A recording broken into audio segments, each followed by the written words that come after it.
I had sent out a note talking about that we received a local gift to support some really in-depth, I should say MDIRSS literacy coaching, not interventionist, because their job is going to focus on working with particularly our special ed teachers to ensure that they are highly skilled and being able to work with our most tangled readers, and then to be able to sort of then work with our interventionists and work with our classroom teachers. But it was a very wonderful gift that's going to supply funds for the next couple of years, which I see folding into our AOS budget, as well as long-term plan of looking at sort of a math coach to have someone to be able to touch base with all of our teachers. Unless somebody wants to come out there and sort of think about helping to support that all along, we've been more than happy to. But that's sort of part of that long-term plan and looking at how we from the central office can support particularly that tier 1 around literacy and math as we move along.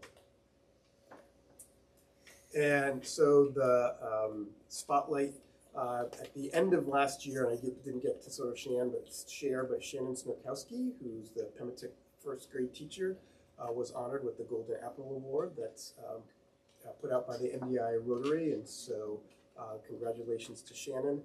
And then, during the summer, I wanted to highlight our central office staff, and that would be Melissa, Kathy, Nancy, Rhonda, and Julie of the administrative staff, and then the support staff, Eliza, Selena, Karen Shields, Summer Cast, Annette Dow, Jessica, Elaine Eaton, Lou Jones Rodriguez, Wenda Opalwall, and Scott Watson for doing all the behind-the-scenes work to get our schools ready for the new year.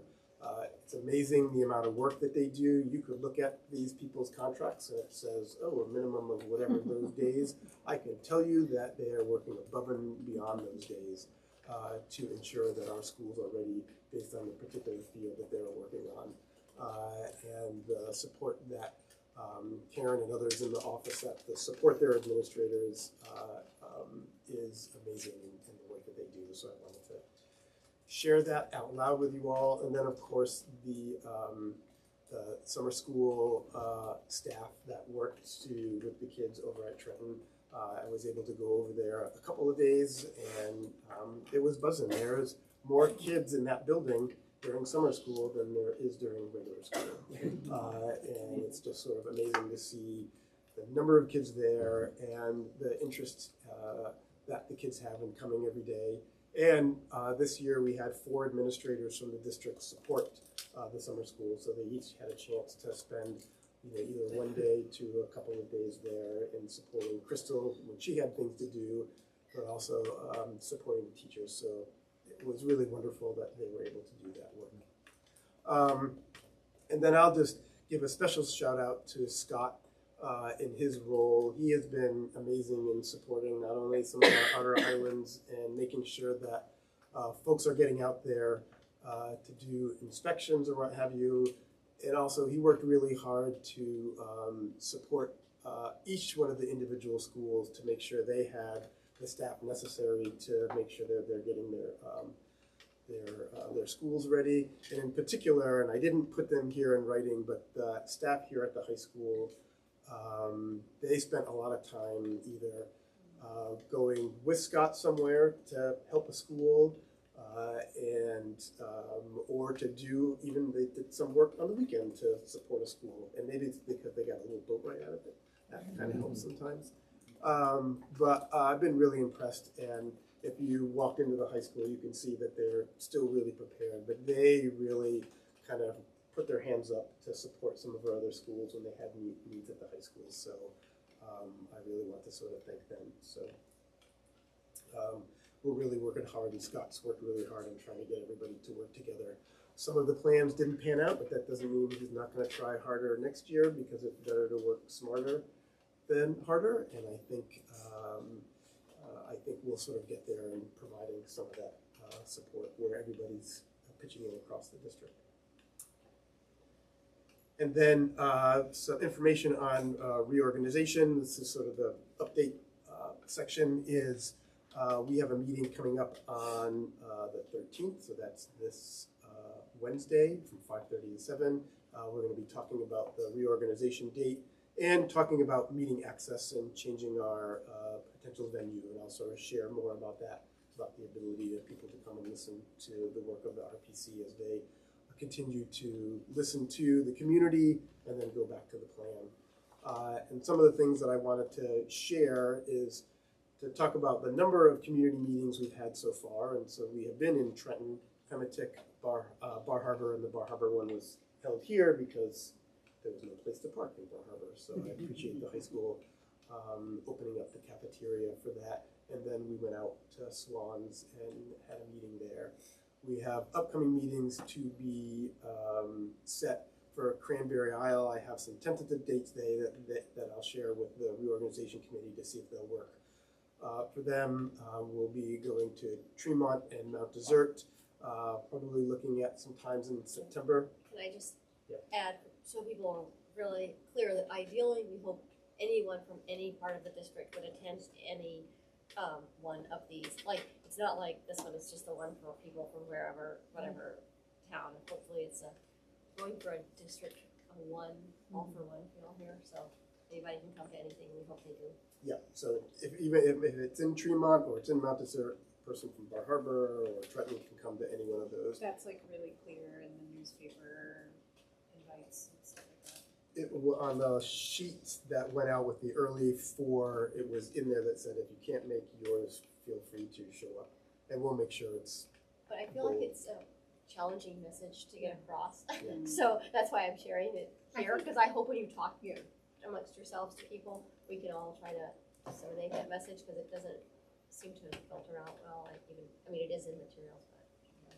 And then I think one of the last goal is you see there, one of the things is having Rainy Bench come and talk reorganization, a historical perspective. And we had looked at doing something before the summer, but her schedule was really busy, and we're like, no, let's wait till after school starts, and then we'll work together. And I think after these initial meetings are done, I think we'll do more meetings, but we'll centralize them here, because I think part of our goal is that we're all trying to work together, and so it's important that the RPC sort of show that in terms of having a single place to come to continue our conversations with that. And so one of those will be this conversation about taking a look at reorganization from a historical perspective and what that means going forward, and then having some more conversations. And so some of the big things we've learned, and some of you had sort of seen the information come out over the summer, that we, put the brakes on the vote date. And that is sort of a double-edged sword, because then the urgency dies, and the number of people you assume is going to come someplace, isn't what you expected, because there's no urgency. And so, but I would still, just because there's no urgency, there is urgency to come and have your voice heard and listen to the proposal that the RPC worked really hard at putting together, and to be able to share insight. And so once we set that date coming up on Wednesday, hopefully that helps people sort of set a frame that is really important to start coming, listening, and to participate. The other thing we learned is that our plan of sort of utilizing our resources within the district in terms of thinking about saving taxpayer dollars and trying to meet the strong educational goals that we have for the reorganization, that having the middle school at Pematic isn't going to happen. So we sort of removed that from the table. We still have some ideas about keeping the middle school as part of that process, and as we talk more about that, we'll share that, and that'll get shared at our meetings. And we also learned that people really do care about the economic efficiencies, and sort of want to see what that sort of looks like across the schools. And so we're really trying to sort of play out what that cost sharing means for some communities, because in some communities there's a savings, and in some communities, and try to level the playing field, it might cost a little bit more. However, the idea is trying to figure out how we support education and how we do that similarly and fairly across the district, so that one community isn't paying more than another. So there's some RPC members here who wanted to share any more that's sort of where we are. I've really enjoyed the community meetings, and some of them have been really well attended and have some really hard questions, but I think that's sort of part of this process to be able to hear those and then help us refine our plan a little bit more before a vote.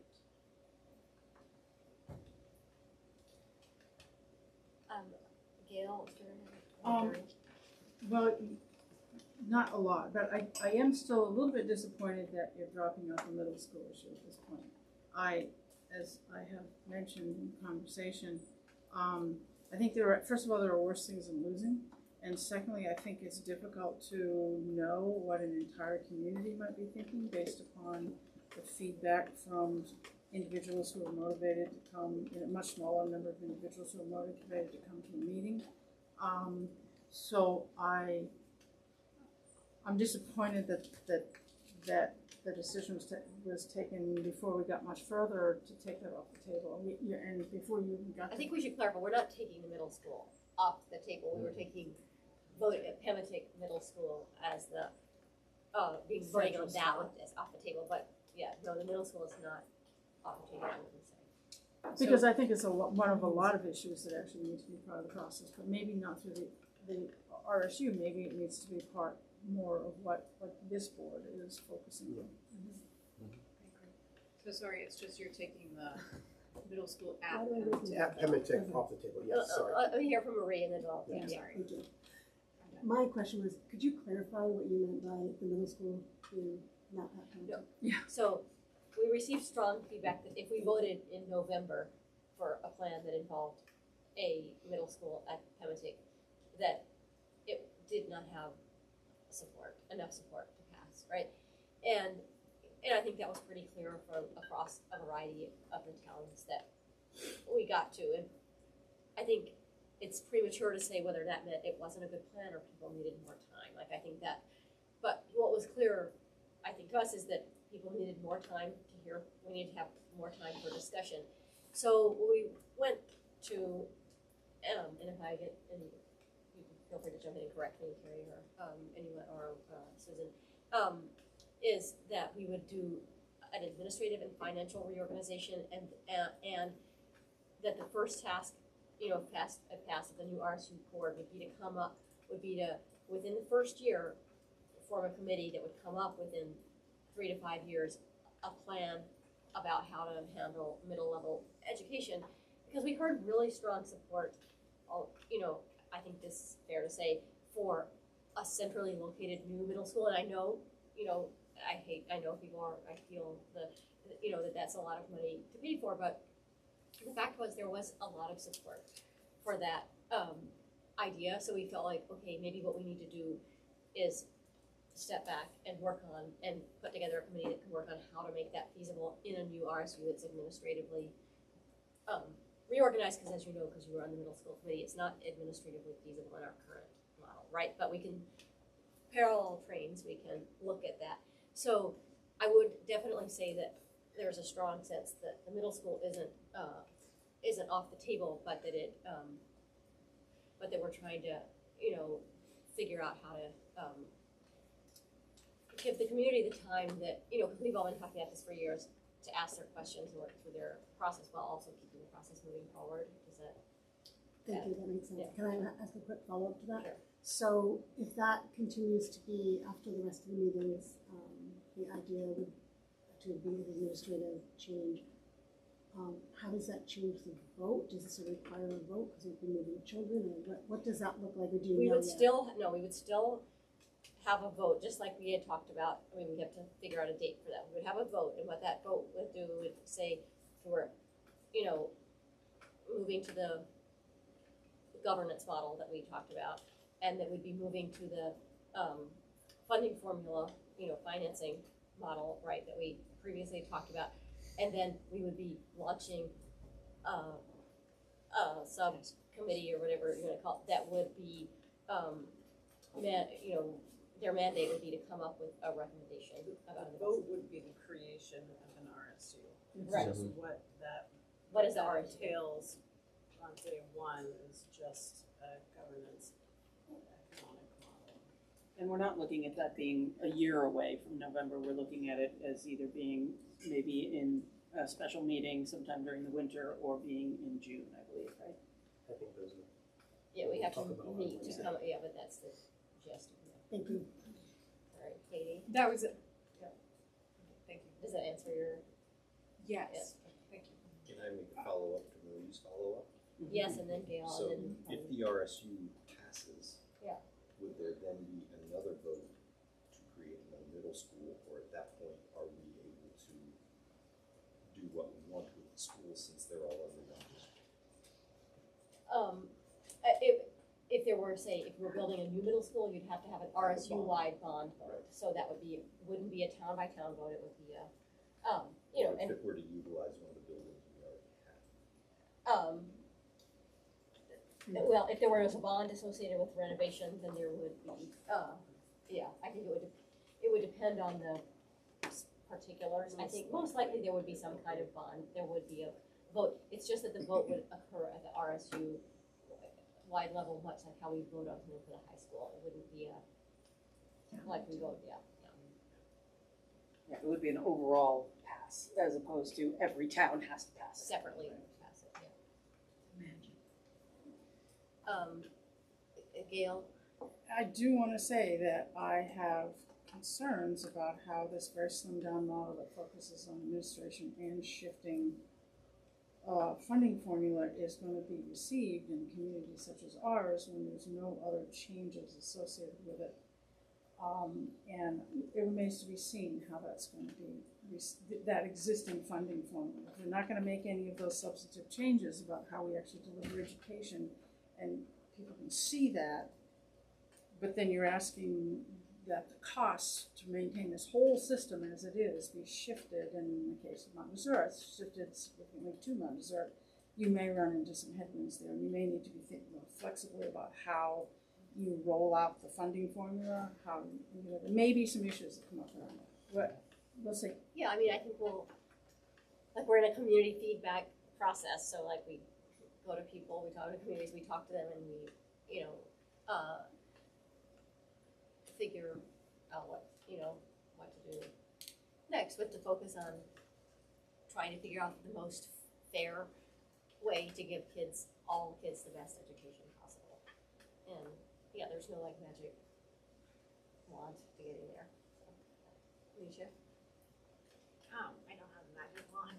That's not why I was raising my hand. No. But I was just wondering, because I came to the meeting at the high school, which was great, and I think there were like fewer people here, probably because it was like the day after there had been also the announcement about the vote being pushed back. So, I mean, I see the meetings, but I'm just kind of, there's a survey too. Is the survey still open? So that's still going. Yeah. And I'm thinking about like now that we're all starting to think about school again, you know, like it's not urgent because of the vote, but people are thinking about school, and like how do we through other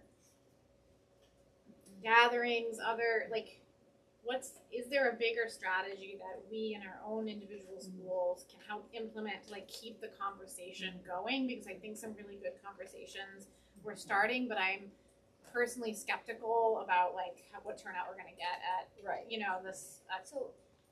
The messaging committee is meeting Okay. this week, but I think one thing that has come to the fore is like, yes, we need to have these big forums because people want those and there's the need, but there's also people who are never going to attend that kind of venue. So finding ways to have smaller, more, like the historical society ones for a certain set of people, or ones maybe that could be, school building, but like, trying to find different ways to reach subsets of people who aren't necessarily. I think that's one of the goals, and one reason for pushing the vote back is that we're a community of a lot of different kinds of personalities and people, and like you need different ways to like have to reach different people in different settings. Is that? Yeah, I just think it needs to. I think I heard a lot of great conversations, but it just leaves lots more questions. And I think people, while they may not be feeling urgent about it, are curious to keep the conversations going, but it, probably in more social ways or in more, so the survey's great, I think, because that's, again, when people can constantly turn to, right? I don't know if we'll keep updating that with like a new twist now that we have something new questions we want to ask because the questions are evolving or and like I know at Connors Emerson, like a lot of people read Tiger Talk. I know this isn't a school thing, but if there, I just wonder how we can use the channels that people are already plugged into to share information from the. Yeah, that's definitely something we should talk about with the messaging committee at schools, like what channels are resuming with school starting back the weekend. I'm taking notes for this. Perfect, utilize. I mean, I think also for your thing, your comment, Risha, one thing we have learned is that while our view it, I think correctly and what it should be, because, you know, as a board and the boards, you know, of people, board members and municipal members is on this larger vision of like, what should education provide to kids over the next 50 years and like, you know, what's fair, what's the best way to provide the most excellent education and how does that look and how is education shifting and how is our population shifting? For a lot of people who come to things, they're concerned about like, how's this going to affect the time that T-ball happens or something like that, and that hasn't been the granular level that, you know, we took our charge as like these, you know, these big picture, and I think that has to remain the focus. But also, we've learned that we need to be prepared to provide people with more of that granular details. So, I mean, it's not totally possible. Like from year to year, all of that stuff changes and whatever. But yeah. So work is in progress, and I think as Gail had mentioned, depending on the community, we're going to get different feedback on different aspects of the proposal, depending on how that impact is going to land, and so that provides information for the RPC to sort of continue its work. Make a comment. Oh, Yes. sorry. I was just going to say that I attended the Pematic meeting, and I was blown by how much work and conversation the committee has done to date in the presentation, and the fact that committee members led the small groups. And so I think what I hear Misha saying, which I am ready to do, is to be of support in the messaging and engagement. If there is a way of having the community use us in our individual contexts as conversation points or in, Yes. we can, and which is why everyone who hasn't been to one of these meetings should go. I don't. And if you do go, volunteer to take notes for your person who's leading your circle, because Yeah. Maria did that for me, and it saved my group that that I could focus on the interaction with the people in it and not be trying to take notes at the same time. Marie. I just want to say I appreciate your the committee's responsiveness to what you're hearing in the different meetings that you're having, and for not. It may seem like a setback that you're reconsidering how the middle school may be and how it will function and when it will be implemented, but you haven't thrown out the baby with the bathwater. And as the chair of that committee, I can tell you that was a really long committee that had many, many, many conversations that were, many of which were really ugly in a lot of ways. But as your committee is also facing, some of the same problems that you're trying to solve, only a little bit writ large, I like that you're continuing to focus on the most important thing, which is like, how do we, as this island, serve and educate our students to the best that we can? And so I appreciate that, how responsive you're being, and you're not shoving anything down anybody's throat, for lack of a better analogy that I can come up with. Part two, and just something I'm thinking about is as you continue to push for administrative changes that'll help us do better at teaching all of the kids in our district. I would say also, one point you may want to highlight, and we did some of this for our middle school committee, and we may have actually done even earlier than that for Connors Emerson, when we were trying to rebuild the school the first time, the third time. There was a lot of work done on the shared services that we do across students, across schools, that were aimed at, we're all in our silo schools, but we have these really important populations of middle school kids. And so here's the things that we're gonna do, because we don't have a building, in the meantime, to create this community. And it's really like teacher-led, like really amazing things that have been done, right down to the nitty-gritty of just having, a student doing online algebra or something that's not offered at their school. So it might make sense to call back to when you're looking at administration and when you're trying to remind folks that dollars may look different. What you're putting in might look different, but these services that the ways teachers and principals and administrators have been trying to patch together, getting these shared communal middle school services across all these schools, has been going on for a really long time, with everybody just paying whatever is in their regular school budget in their home community. So the work has been done for a long time to share together the responsibility to get kids where they need to be, regardless of where they live. Right. But potentially some of that funding hasn't been there to support that. Right. And the administrators have done that and towns have done that through their own budget, whether or not they realize it or not. Right. That's been happening. So it might be like something to kind of bubble up to remind folks of that, especially administratively if you're going to move towards that in the interim. Yeah, no, that's I just wanted to, thank you for that. That does mean a lot. And to your point, I feel like a big part of what we've been doing, people feel like we've, had our wrist slapped or had it handed to us as we walk away from these forums where people have a lot of big emotions and feelings, but we really are making incremental steps forward on educating our island on how these processes work. I mean, we joked in the beginning, we're teaching people how to read their tax bills. Like they didn't understand that it was part municipal and what part we're talking about. how a mill rate works. Yeah.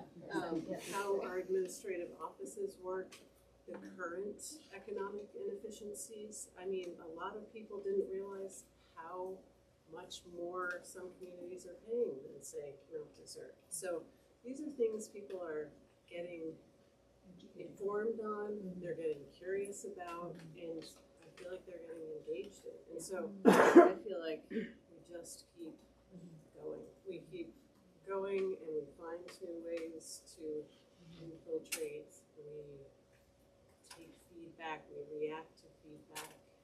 It still feels like a positive thing. And the middle school specifically, this isn't the first introduction to this, but it's the first time people are, I feel like, on an island-wide level that we're needling this concept. I don't think it's going to leave anyone that's heard anything about it. So, we talked about as far as like bringing middle school educators to these groups to being a part of it, and like getting the band back together from the original middle school committee to help support these. But I feel like, it's overwhelming on the whole, but I feel like we're baby steps. People need baby steps. Anyone else? I think I think too, important piece to it too is actually humbling ourselves and being like, hey, this is what's not working with what we're doing. This is how much money you're wasting by keeping this model. And I think kind of breaking it down and being like, hey, the things that we're doing is not practical or it's not working. We're not seeing the output that you guys are putting in. I think that really needs to be kind of driven home a little bit more than, hey, this great new idea, instead of being like, hey, this is how we're falling short right now. And I think that's one of our challenges is that, like, we see, because many of us have been on the board or in administration for years, we see what's not working. But your average person who made it a community forum or in the line at the Hannaford, they're not necessarily tuned in to, they're sort of like, you're fixing a non-problem. And so it's partly our job to explain that, like, actually, there's a lot that's unsustainable about it's either actively not working or it's unsustainable. And so, like, we want to be positive about our educational experience, which I think is very good for kids most kids most of the time.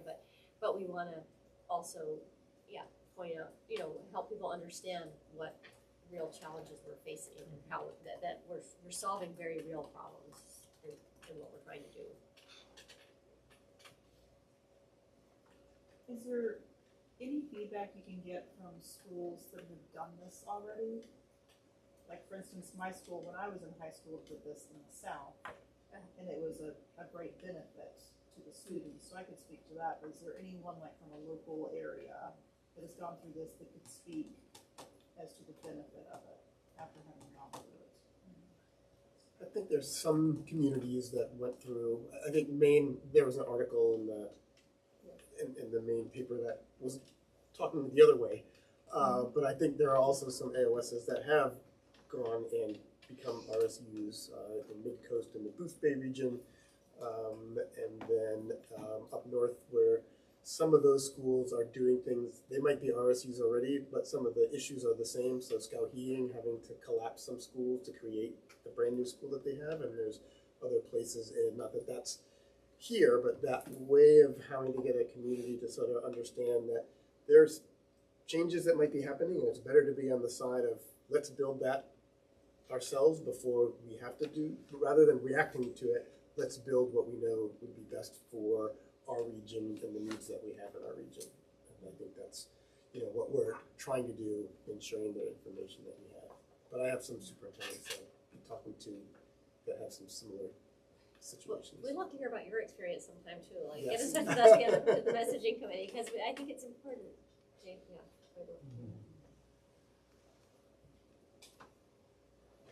Okay, any more? Did you have anything? It's just a small thing, but I know we probably need to move on. But just thinking as like we start to move through the next round of school board decisions. I mean, there's an opportunity to kind of just articulate like what would be different if we were doing this under a new model now, and that's like maybe finding that balance between wanting to kind of point out the changes or the inefficiencies or like what's not sustainable versus like just trash, kind of being down on something that seems, I don't know. We have our own opportunity to kind of think about as we, you're doing this, Mike, in your presentation with the hiring and kind of looking across the whole picture. But I think that's something that we as a board can start to do is just kind of compare like, how would this be working if we were a different model or it's really good questions. Like, can we make different funding decisions? If could we be making a different decision right now if we were operating under a different organizational structure? So we can get down to some of that real stuff, like. And it's helpful at each individual school's meetings as well as the MDIRSS.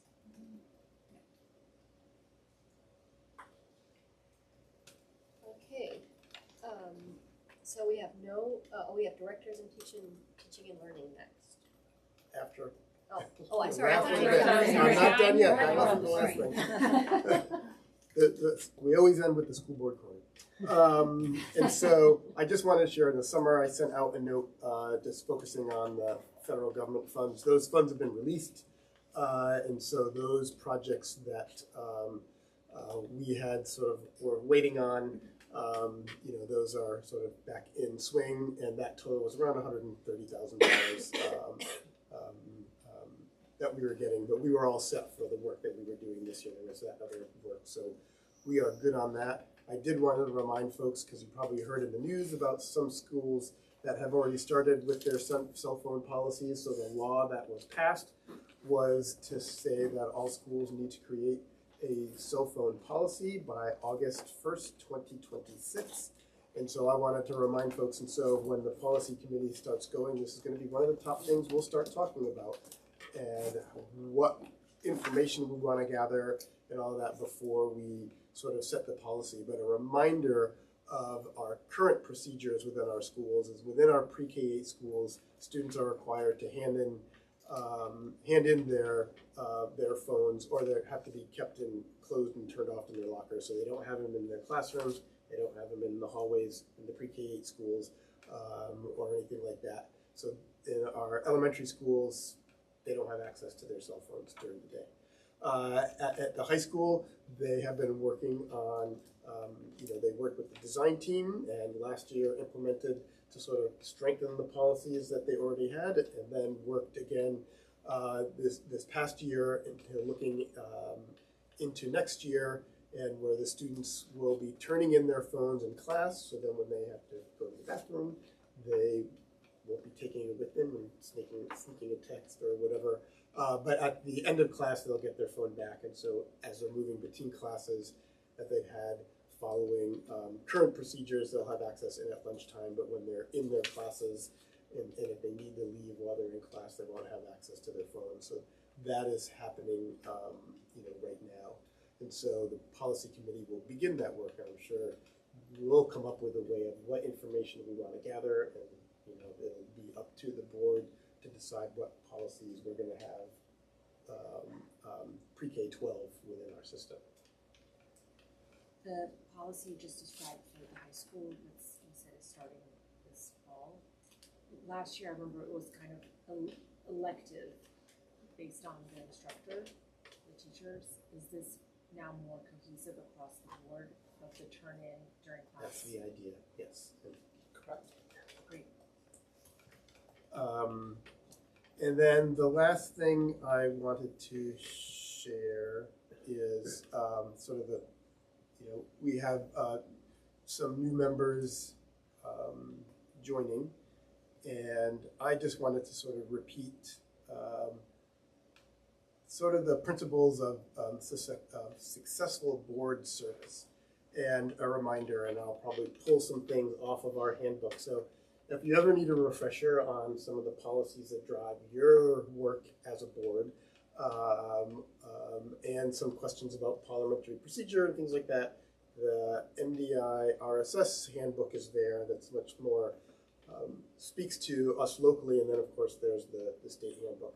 But I think it's really remember to keep in mind that you were selected by your fellow citizens to be a school board member, not simply to echo their views and wants, but for your willingness and ability to learn and analyze complex issues. The cell phone policy would be a great one to be able to practice those skills, to help the public understand those issues and how the board is responding to them, and to work with fellow board members in using your best judgment to make decisions. The skills needed to be an effective board member may be different from those that got you elected. You work as a team here, not as an individual. It's important to learn how to make good decisions based on the available information, even when you're under time or political pressure. Also, it's really important to work effectively and be sort of part of a team. I think this group in my 3 years has done that really well, and around some very hard issues. That you act as a policymaker, not an administrator, and in spite of competing pressures and demands, you must be committed to doing the right things and doing things right. And so I just wanted to highlight that as we go into a new year. In other meetings, I'll bring in some of sort of the code of ethics for board members, and sort of that helps to drive the work that you do. So I appreciate your service, and I know the students and teachers and the folks in your towns do as well. So thank you. Yeah, and I think that's it. Carrie?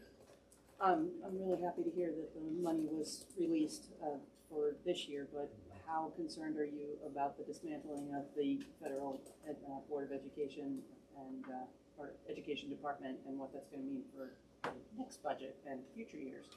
I think as a whole, I am disappointed that the federal education department would be dismantled, because it provides support. When you think about the idea of trying, even though our form of education within the United States is decentralized, meaning that it's up to states to sort of drive that work, there are communities, just like in our own little microcosm, where there aren't enough funds to support equitable education across. And so the Department of Education at the federal level's job was to help sort of support that and provide that money.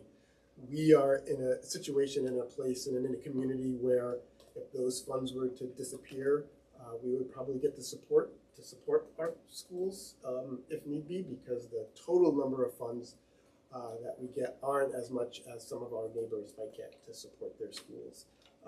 And that's the part that's really sad in terms of the dismantling of the Department of Education, is that you're taking that opportunity away from people who might not be able to make up some of that support.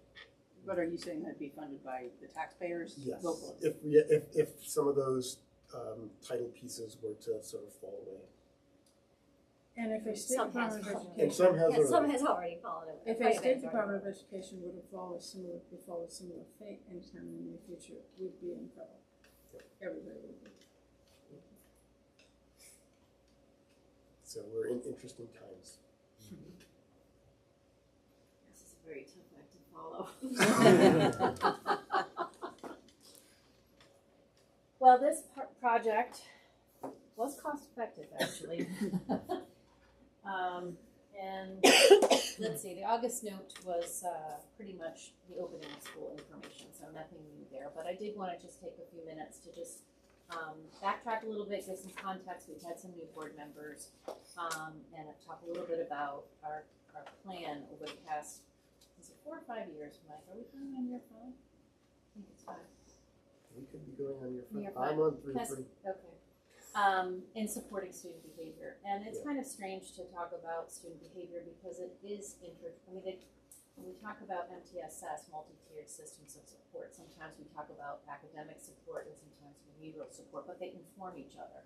So, really when we're talking about behavior, it is still including academics and good teaching. But anyways, after COVID and kind of the new change in administration, we really made a concerted effort to do a very comprehensive attack on MTSS, like really put it in play. And we had been dabbling in it and doing little pieces of it. It's complicated. And so we got some help, we got a coach, and we started building district frameworks and then working with principals to then employ those frameworks in their own buildings, giving their own resources. And we know what they have lifted in varying ways based on their resources. But that coach, that's why we hired the coach, to work with each individual principal to say, okay, how can we operationalize this within your school, within your building, with your resources? So we feel pretty good about having gained a little bit of consensus on what we're shooting for, right? Like the idea, the vision of a graduate, we have that's sort of our summit, but then the steps along the way is our MTSS framework, which talks about interventions, right? When kids aren't successful and aren't moving forward, what are we doing about it? We've done a lot of focus on academics the past few years, and mainly that's been through our responsive classroom work. I was looking at your slides, Mike, and I thought you wrote really small on them. So maybe I could get away with these slides. We're playing with new templates, apparently. I can share this if this is hard to read, but I'll just speak to it. One of the first things we heard from teachers post-COVID was, behaviors are changing. Things are different now, and we're trying to kind of reinvent our classroom spaces post-COVID.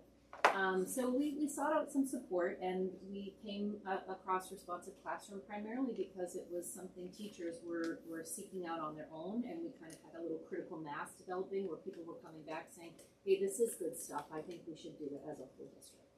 So we, put a lot of money into that, and it was sort of like baseline training, right? Like, what do good classrooms look like? We know prevention is more important than the response. So putting the time and energy into prevention, right? How do you do good structured teaching? How do you give explicit instructions, not just academically, but behaviorally, not make those assumptions? When things don't go well, how do you give logical consequences? Not punishments. Punishments don't work, they don't teach. We want to teach students, right? So how are we doing those types of things? So responsive classroom really gave us sort of a tier 1 instruction, which also included behavior. It was proactive behavioral supports, and gave us common language, of which you can see reflected in our new updated PEPG HIT framework, right? So we were also getting feedback through the supervision evaluation process. They were all speaking to each other. We started to speak the same language of that. The high school, the responsive classroom was primarily a K-8 focused area, and what made it a little different was it really focused on human development, and so what was developmentally appropriate at K2, 3, 5, and stop at 8. So for the high school, we really focused on really reigniting restorative practices. And that is not just about how you respond when you break trust in a community. It's also about how you make sure you're creating a community to restore trust back within, right? So it's much bigger than just the restorative part. It's the proactive part. And this also was, a huge push by the Anti-Racism Task Force to get this going again. It was well over 10 years in the making. This is something that had stops and starts for many, many years in the high school. It's a huge cultural shift. We're used to punishments. We're used to reacting, right? So like to be proactive, there's a lot of work, and it requires new systems that you have to be putting in place and new philosophies. And they worked really hard, and I have to tell you, they're really killing it right now with the restorative practices, and so much so that it's expanding into like when kids aren't being academically successful, they're using restorative practices now to address those areas where it used to just be behavioral stuff. So we're seeing huge cultural shifts at the K-8 and at the high school, but it still doesn't address all of the behaviors, right? So this is where Amanda Wilson comes into play. This is the deep support that we're looking for. We couldn't have had that deep support without making sure our foundation was strong. So we've been spending the past few years working on our foundation. It's still not perfect, but an ongoing practice. The book that you see here reinforces everything that we've been trained in to date. This isn't anything new, it's best practice. And she's gonna be reinforcing that language and then going through the troubleshooting components. Okay, what are the classroom scenarios? You've done all the stuff right. Now this happens, what do we do? She's not a short-term investment, she's a long-term investment, because not only is she going to be giving us training ongoing, she's going to be giving us building-based coaching. We have found that to be the best model, right, because things look different in different spaces. Many of your schools have invested in MTSS behavior support folks. She's going to be coaching them on how to operationalize that within their own building-based teams. So there's going to be a lot of expertise and support being shared. One and done PD doesn't work. We did responsive classroom, a few follow-ups. We need ongoing coaching too. It needs to be part of the language. We put it in the PEPG stuff. But having the coaching is really important, and she's going to be providing that till however long we need her. She's affordable. We're building her. She's already been built into our basic budget that we've always had. We prioritized her. We have other projects in mind, and now that the money's come through, we'll be reporting out what those projects are next month. We just weren't sure we could get them yet. But this is the one we want to focus on, and we're sticking with it for some time.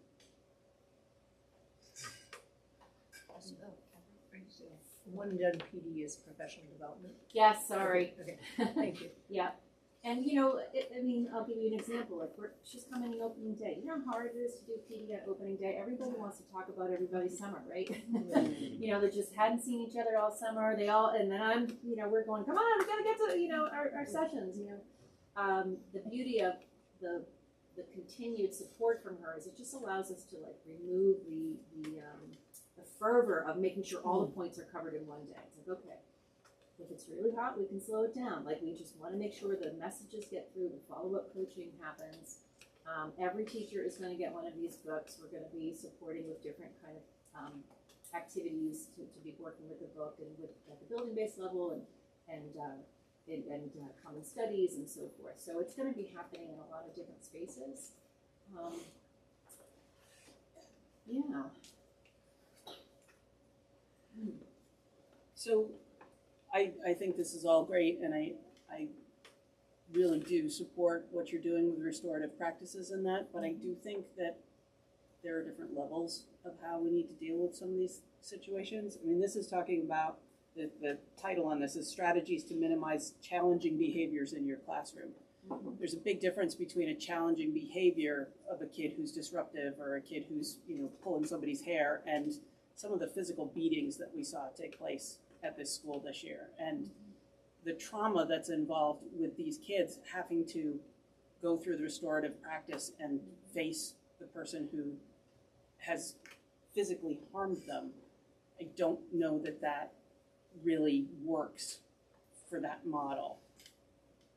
And I'm just wondering if there's any thoughts about how we're moving forward with kind of those distinctions and dealing with some of these bigger issues rather than challenging behaviors. Well, that's her book, the one that she's selling on Amazon. She Yeah. just, but she's also someone who's worked in juvenile detention centers, so she understands more extreme circumstances, and so I would imagine that would be something a principal would consult with her on. Yeah. So I won't speak for her, but that was part of the attractiveness of her, is these scenarios that we're not really sure what to do. Yeah. I mean, it's hard. Yeah. We need I don't expertise. envy you She's a guys at all, BCBA. Yeah. because I think you are probably impacting the majority of kids with the restorative practice, but there are different levels. And I worry about those kids who are really being impacted by the higher level.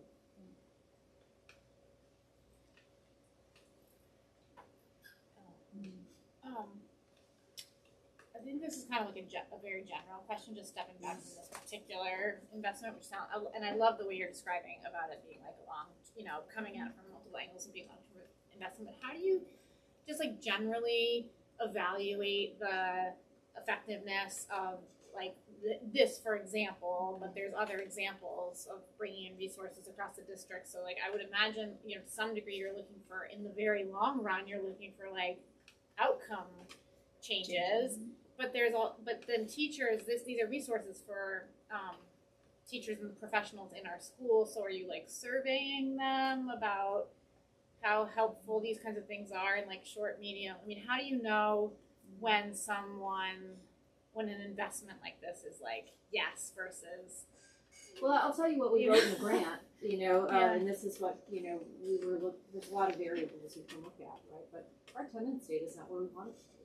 And why is that? Well, maybe academics aren't engaging, or maybe kids don't feel safe, right? And so I'd like to see our attendance data improve. That's pretty concrete. Surveys, we always do that. It's anecdotal and it's important, and we're always getting feedback for that. But you just can't dispute kids coming to school like that. We're looking at hard data points we'd like to see improve, and we're hoping if we invest in this, we're going to see some improvement there. But we're always, again, we always are soliciting teacher feedback, and principal feedback is primarily probably the biggest place, because they're getting a lot of consultation from their faculty, and then we're coming back as an administrative team saying, what did I say? Melissa, I said, I said this the other day, I said, listen, we're committed to Amanda Wilson unless she's a dud, right? But we've already seen her, and she's done a great job, and we've been impressed. In fact, Heather and Melissa are nodding because they also attended her workshops. And and so we're very hopeful.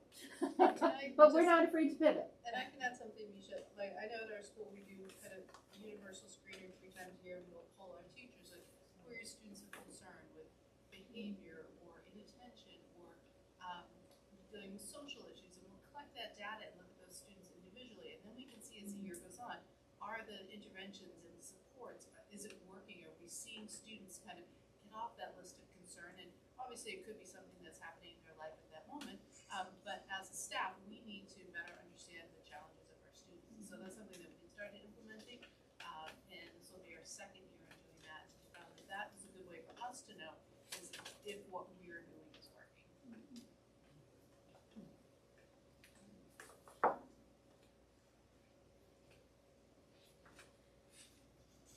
I just have one tiny question.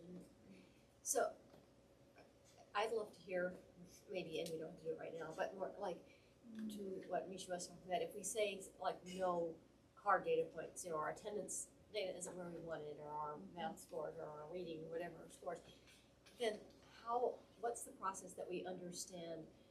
Like, we think we know, well, maybe kids aren't coming because they don't feel safe, or maybe they're not coming because it's not engaging, or maybe they're like, what's the process that we figure out where we identify if then, like, that how we accurately just identify the causes of these concerning, and I know it's not discrete, like, but how do we what's our process for that? And that's probably a bigger conversation. It's just No, and it's a fair question. I will share. I mean, we're pretty small communities, and I will say that sometimes, we have biases, and we're not always accurate about the stories we're telling. Right. But we do have lots of conversation with principals who know their kids and know their communities and share those stories. So it's not that much of a surprise when we're like, well, these kids are when I look at data, we review it. these kids are on vacation, these kids have challenges for these reasons, you know, Yeah. so they break it down for us anecdotally, but it's, not from the parent or from the student. I guess you're raising a question of collecting data from other sources, and it's certainly something we Well, can I mean, if think you about. feel like Yeah. you reliably know why people aren't going to school, I trust Yeah. that. I Yeah. just think it's important to Yeah. try to identify that we're aiming for the right medicine when we look at the problem. Like, Yeah. that's And we do have, we do have behavior incidents we have to report on, and we Right. like to minimize those as well. Yeah. So, those are hard data points. And I will share, this came directly from teachers wanting more. Yeah. So this came from, responsive classroom, great, and now what? And so, needing answers to these now whats, or help with the now whats.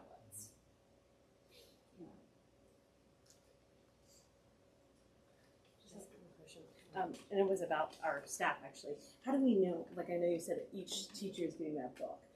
We're not making them read it, right? So how are we kind of gauging whether or not they are participating to the full level? And if we are identifying staff as, I don't want to say problematic, but if they also fall in that problematic, how are we handling that? I mean, I'm sure there's rules and guidelines, but I also question at what point they're all professionals, they're educated, and they're also tired, so. No one's commanded to read this book. Right, right. This is the resource that you're referencing, and so when challenges come up, we as teams reference the book. Yeah. There are groups who are willing to volunteer to do deeper dives with the book in like a PLO type of format after school, and there are common studies that are going to identify as a boulder. what's PLO? Professional learning. Sorry. Sorry, I know. I'm really sorry. A lot of educational jargon, so I call it EduBabble, but it's a professional learning organization, a group, a team, book club, who just gets together and talks about practice, and they'll study that. But we'll have common studies as well who are going to identify this as a space, and this is going to be a resource they're going to want to use. This is all aligned with our supervision and evaluation process. I said PEPG, it's Performance Evaluation Professional Code. Thank you. It is consistent with our language, so people do get feedback on it in terms of accountability, but everybody wants this. Bigger picture, yeah. Like everybody wants this. Nobody says, "Hey, I want to come to work and have ignore that problem behavior and not do my job," right? So they want this. They just don't know how to do it necessarily, right? So that's what we're working on.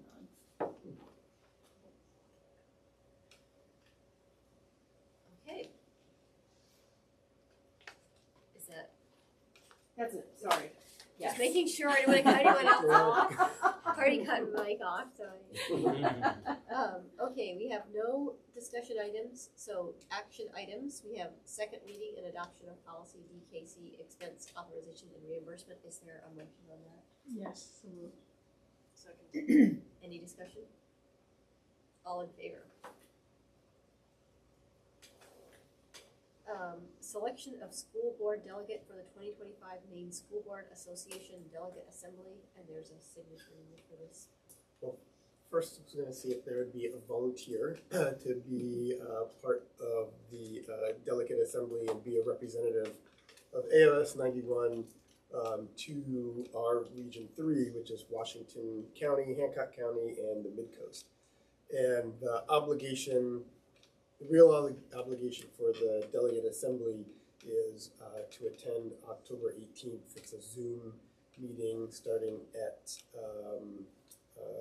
9:30 in the morning to review a series of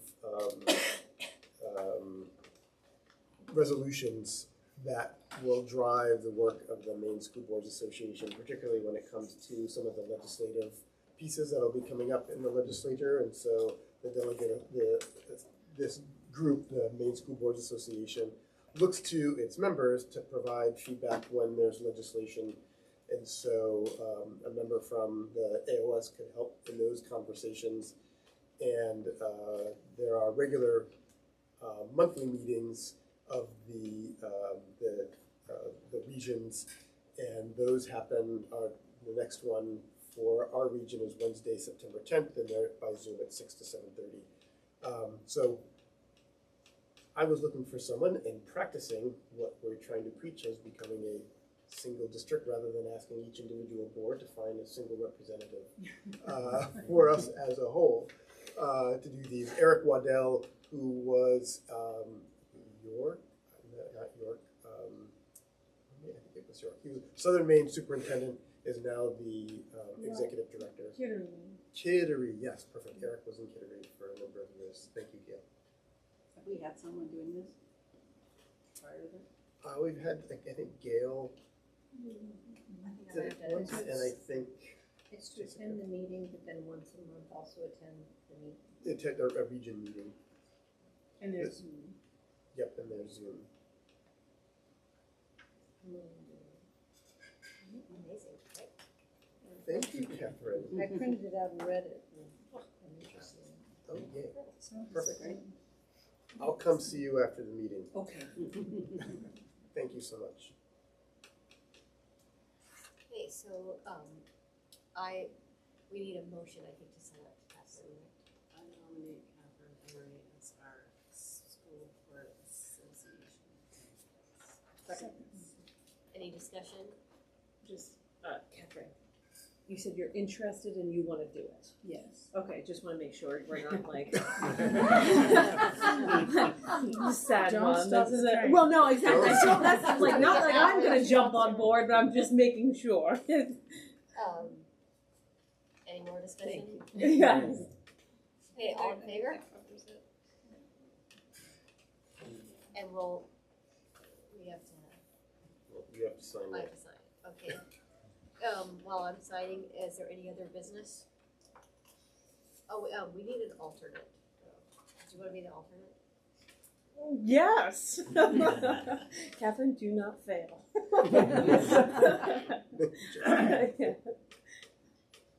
You're Catherine McKay, right?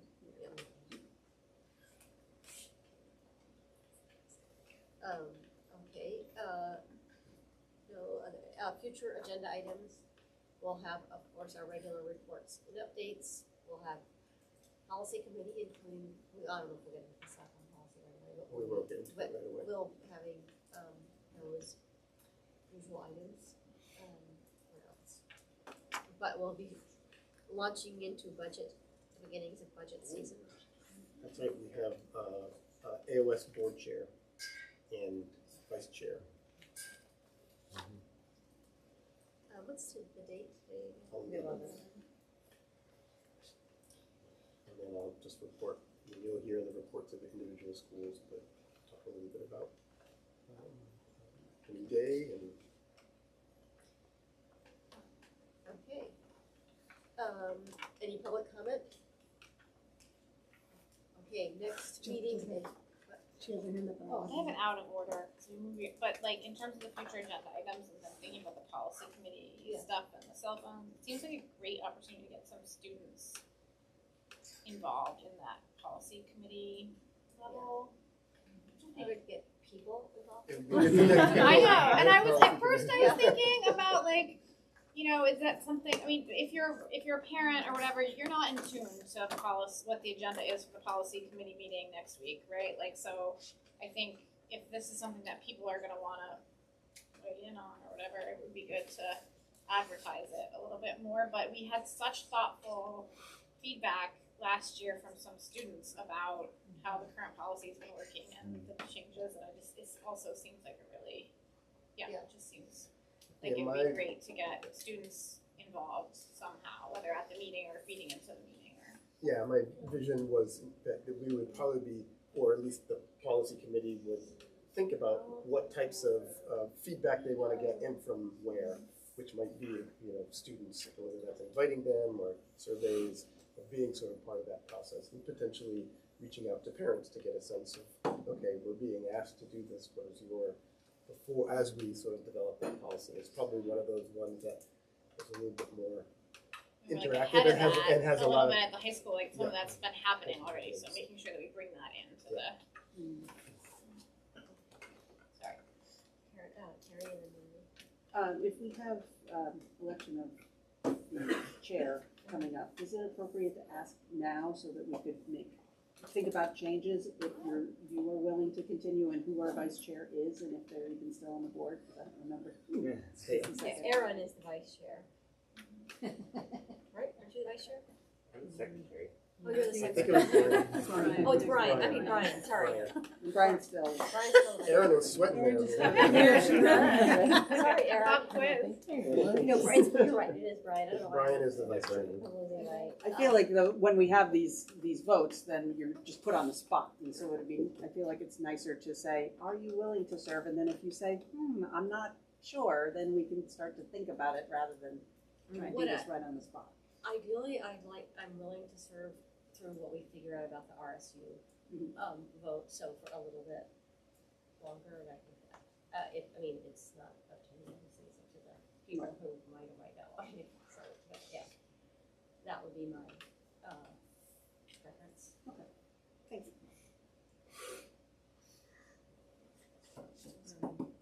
Marie, sorry. I don't know what meeting this would be at, but we had talked about before, you said budget, so it made me think about salaries and things like that. But Mike, you had said that you were gonna pull together some data about standardizing, supporting how what administrator salaries look like and standardizing those. And so at some point in the next couple of meetings, it would be good to see if you have. Probably October, so that's when we start pulling these ALS. Okay, thanks. Okay, see that. Sorry, my phone computer died, and I was looking at my phone, and then it went. Our next meeting is Monday, 8th of September, 2025, time to be determined depending on the high school. Unless there's anything else, I'll take a motion to adjourn. Second. Any discussion? All in favor?